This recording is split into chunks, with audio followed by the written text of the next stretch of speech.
Before continuing to our demonstration, this is our prototype device we created, or what we called Earthquake Alert System. To see closely, this the Yakult containing 38 milliliters of water all throughout the simulation. Inside the container, there is a chip where it can be used to detect earthquake by detecting the water coming contact to the chip.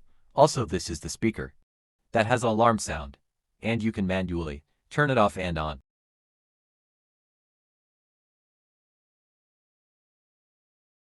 First floor, number 1.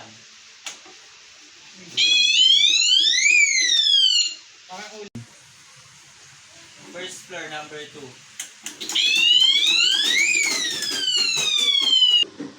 First floor, number 3. Second floor, number 1.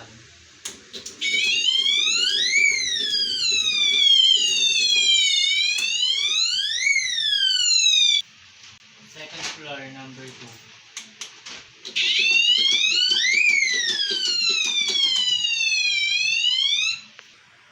Second floor, number 3. Third floor, number 1.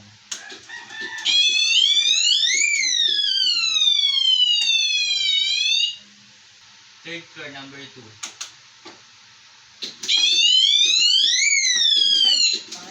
Third floor, number 3.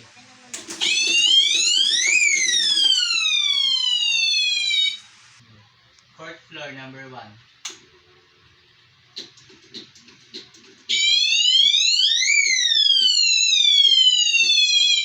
Fourth floor, number 2.